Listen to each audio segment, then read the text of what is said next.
Pernah tak anda terfikir apa jadi bila satu perjumpaan diplomatik yang selalunya penuh dengan protokol tiba-tiba bertukar jadi macam satu pentas drama berisiko tinggi? Nah, itulah yang berlaku di Sidang Kemuncak ASEAN 2025. Dan hari ini, kita akan bongkar macam mana perubahan dramatik ni mengubah terus peraturan permainan diplomasi global.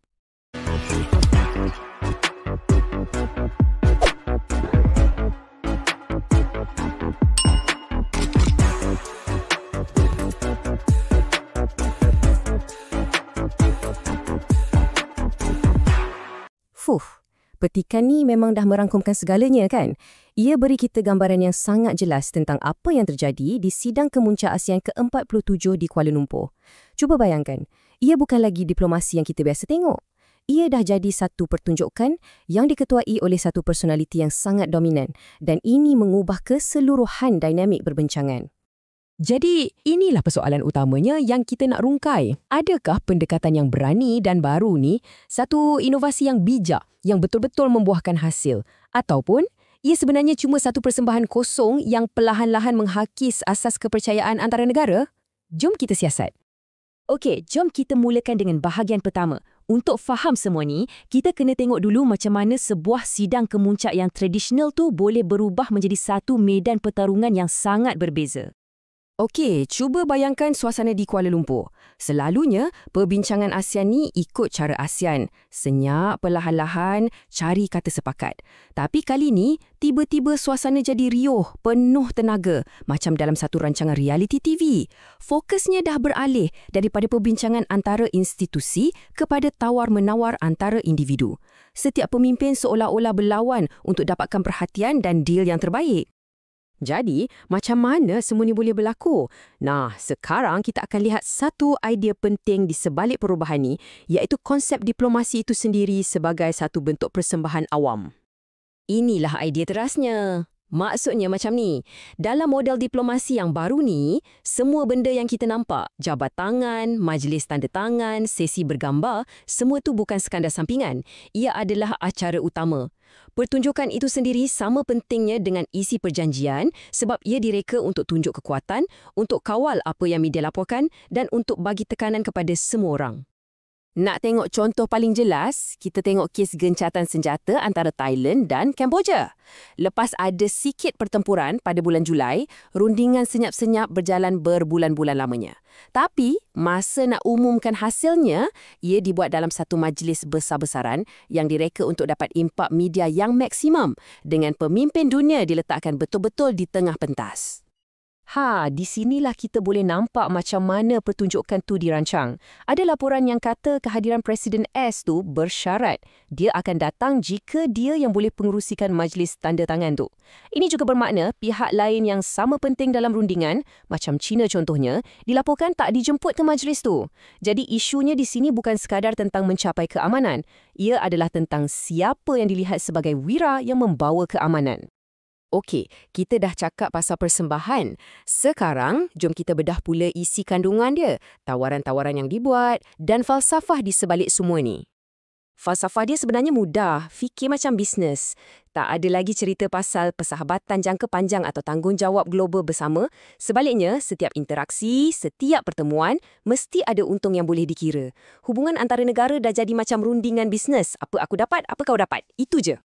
Dan ini bukan teori semata-mata, ia benar-benar berlaku. Di celah-celah acara utama Sidang Kemuncak, tiba-tiba muncul pelbagai perjanjian dua hala. Malaysia, Kemboja, Thailand, semuanya dapat tawaran khas untuk sektor macam elektronik dan mineral critical. Dan semua ni kebetulan selari dengan matlamat strategi AS untuk kurangkan pergantungan pada rantaian bekalan dari China. Jadi, macam mana perjanjian-perjanjian ni boleh dicapai dengan begitu cepat? Alat utama yang digunakan bukanlah diplomasi cara lembut, tapi tekanan ekonomi yang keras. Ancaman untuk mengenakan tarif yang tinggi jadi macam senjata utama untuk paksa negara-negara lain datang ke meja rundingan dan terima syarat yang ditawarkan. Kalau nak tengok contoh yang paling ketara, lihatlah kes Laos. Mereka diugut dengan tarif setinggi 48%. Padahal, jumlah dagangan Laos dengan Amerika Syarikat agak kecil je.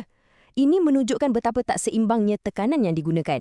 Ugutan tu jauh lebih besar daripada hubungan ekonomi yang sedia ada, semata-mata untuk memaksa mereka tunduk.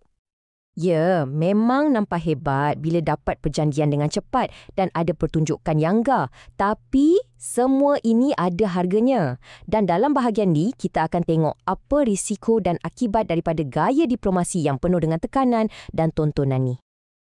Perbezaannya sangat jelas kan? Sebelah sini kita ada cara ASEAN yang tradisional. Cari kata sepakat, bincang secara senyap, bina kepercayaan institusi. Sebelah sana pula, diplomasi bilik lembaga yang baru. Semuanya soal jual beli, pertunjukan dan siapa yang ada kuasa untuk dapatkan kelebihan pribadi. Memang dua dunia yang berbeza. Petikan dari CSIS ni betul-betul merumuskan kebimbangan utama. Tawaran pantas, kebimbangan berpanjangan. Maksudnya, ya, negara-negara ni mungkin dapat keuntungan jangka pendek. Tapi selepas tu, mereka ditinggalkan dengan perasaan tak menentu. Keadaan yang tak boleh dijangka ni menghakis kepercayaan dan menyukarkan perancangan jangka panjang.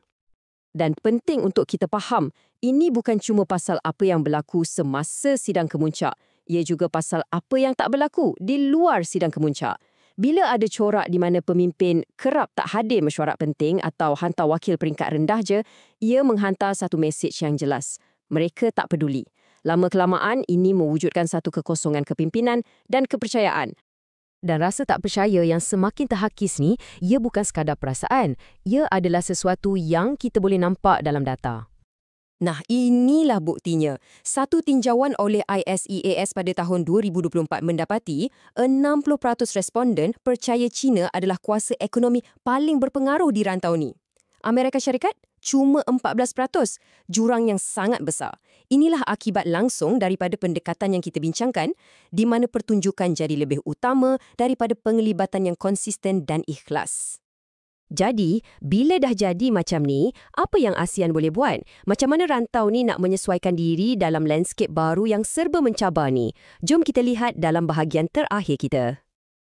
Perkataan kuncinya di sini ialah lindung nilai atau hedging. Negara-negara ASEAN sekarang ni macam tersepit di tengah-tengah. Di satu pihak, ada Amerika Syarikat yang sukar diramal. Di pihak lain, ada China yang semakin berpengaruh. Mereka tak nak pilih mana-mana pihak, jadi mereka terpaksa main selamat dan cuba menjaga hubungan dengan kedua-dua kuasa besar. Penganalisis nampak ada 3 jalan utama untuk ASEAN. Pertama, mereka boleh cuba main sekali dalam permainan pertunjukan ni guna pentas yang ada untuk tonjolkan agenda ASEAN sendiri.